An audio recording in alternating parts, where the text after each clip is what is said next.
हमारे महापुरुषों की विरासत को बचाने के लिए हम जन आंदोलनों के राष्ट्रीय समन्वय पीएम और रिहाई मंच से इस सत्याग्रह का समर्थन करते हैं। अभी हमसे पहले बात हो रही थी, एक बात आई कि जीपीएफ का गांधी पीस फाउंडेशन का भी लीज जो है वो समाप्त होने वाला है। मैं लीज सोच रहा था कि जबरदस्त है, ऐसा भी हो सकता है कि कुछ दिन बाद कहा जाए कि डेमोक्रेसी की लीज समाप्त हो गई है, अब इसको भी समाप्त कर दिया जाए जो है। तो मतलब कि आज के डेट में हमसे कहा जा सकता है कल की ये जो स्वतंत्रता दी गई है, आपको जो अधिकार दिए गए हैं, इसकी भी लीज समाप्त हो गई है। और ये बात मैं इसलिए कह रहा हूं कि ये बात है आज इस देश में, जब आज हम यहाँ पर बैठे हैं इस बनारस में, जहां के सांसद प्रधानमंत्री नरेंद्र मोदी हैं और जो तमाम देश विदेश की यात्राएं कर रहे हैं, और ठीक इसी वक्त महीनों से मणिपुर चल रहा है। और कल जो तस्वीरें आई हैं बहुत ही भयावह तस्वीरें हैं, जिनको देखना भी मुश्किल है कि किस तरीके से वहां से महिलाओं के ऊपर वहां पर उत्पीड़न हो रहा है। ये सिर्फ मणिपुर की तस्वीर नहीं है, ये पूरे देश की तस्वीर है। और अभी सुरेश भाई से बात हो रही थी और सुरेश भाई इस बात को बात कर रहे थे कि ये जो जमीन का सवाल है, जमीन का सवाल सिर्फ ये सवाल है कि अगर हमसे जमीनें छीन ली जाएंगी तो हमको मजदूर बना दिया जाएगा, और मजदूर बना दिया जाएगा तो हम मजदूरी करने में ही, अपना रोजी रोटी चलाने में ही हमारा पूरा वक्त चला जाएगा। और आज भी देखिए कि देश में बड़े पैमाने पर जो जातियां जिनके पास जमीनें हैं, उनके बच्चे विश्वविद्यालयों में, महाविद्यालयों में, देश विदेश में पढ़ने गए। मतलब जमीन का एक सीधा संबंध हमारे पूरे जीवन से जुड़ा है। और इस देश में आज जब सवाल ये बात हो रही है और लगातार ये बहस होती रही है कि जो लोग भूमिहीन हैं उनको जमीनें दी जाए, लेकिन सरकारों ने उनके लिए जब जमीनों की बात आती है तो सरकार कहती है हमारे पास जमीन नहीं है। आज उत्तर प्रदेश में 73% दलित लोगों के पास आज भी भूमिहीन है। लेकिन आज ये सरकार जो अडानी अंबानी के हाथों में बिक चुकी है, उनके द्वारा चलाई जा रही है।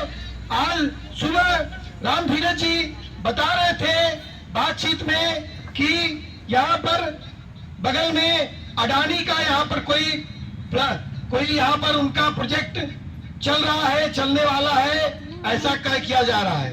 एक पत्रकार साथी बैठे थे और वो बता रहे थे कि गंगा यहाँ पर सिकुड़ रही है। और ये कब हो रहा है? अभी ज्यादा नहीं, मुश्किल से 15-20 दिन, 25 दिन पहले ये पूरा पूर्वांचल का इलाका हीट वेव और हीट स्ट्रोक से यहाँ पर सैकड़ों लोगों की मौत हुई।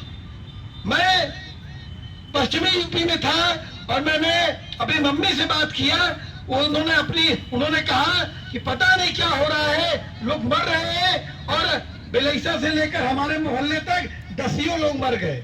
उन्होंने बताया, लेकिन वो आंकड़ा गायब हो गया। इसके पहले कोरोना आया, उसके आंकड़े गायब हो गए।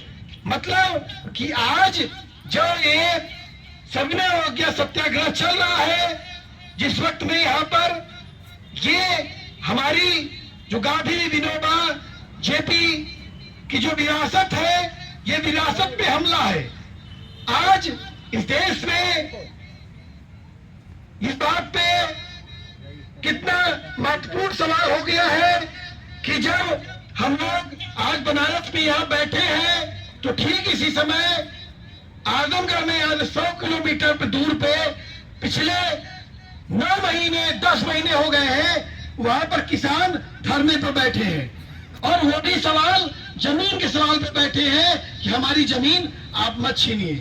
ठीक इसी समय पूर्वांचल एक्सप्रेसवे के किनारे भी किसान आंदोलन कर रहे हैं, और पिछले दिनों आपके इलाके में ट्रांसपोर्ट नगर में भी वहां पर आंदोलन कर रहे थे। मतलब आखिर में कुछ ऐसी बात है कि जमीन बहुत ही इंपॉर्टेंट है। इसलिए इंपॉर्टेंट है कि हमारी एक्सपायरी डेट है कि हम 50, 60, 60, 100 साल बाद हम खत्म हो जाएंगे। ये जो माइक बोल रहे हैं इसकी भी एक्सपायरी डेट है। ये चलाइए मत चलाइए। हमारा मोबाइल एक ट्राई कर लीजिएगा कि मत चलाइए, लेकिन 2 साल 3 साल बाद वो अपने आप उसकी एक्सपायरी डेट है। लेकिन ये जमीन इसकी एक्सपायरी डेट नहीं है।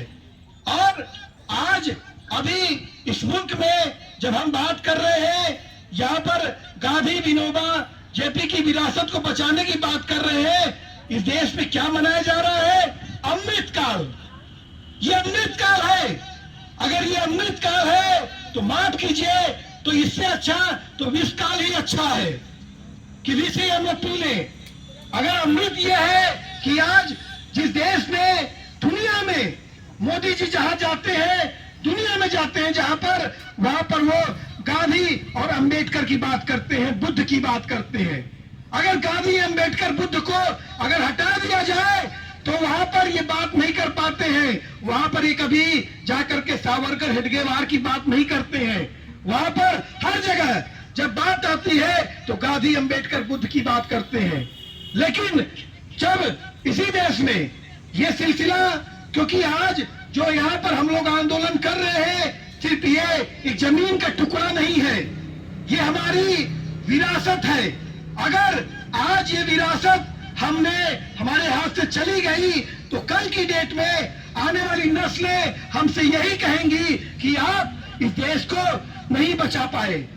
और साथ में कहना चाहूंगा कि ये सवाल आज इसलिए महत्वपूर्ण है कि अभी पिछले दिनों संसद का उद्घाटन हुआ, और संसद का उद्घाटन जिस दिन हुआ सावरकर का के दिन हुआ, जन्मदिन हुआ। मैं अगर गलत नहीं बोल रहा हूं तो, क्योंकि इतनी घटनाएं होती हैं आजकल, तो हर व्हाट्सएप पे यूनिवर्सिटी पे इतना चीजें आती है कि सूचना समझ ही नहीं आता क्या सूचना है।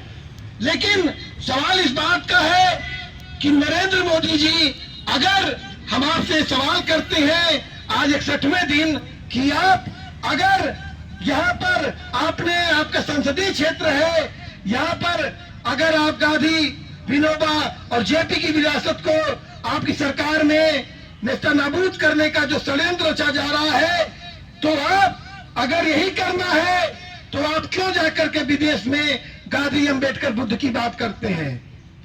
तो सवाल साथियों ये है कि मुझे लगता है कि आने वाले दौर में ये लड़ाई और मजबूत होगी, और किसी भी कीमत पर ये जमीन नहीं, हमारी विरासत है, इस विरासत को ये सरकार नहीं छीन सकती है। और जिस मजबूती के साथ आज ये लड़ाई चल रही है, आज देश नहीं दुनिया में इस बात को चर्चा में है। दूसरी बात कि आज अभी एक फिल्म आई है, भीड़ फिल्म आई है, उसमें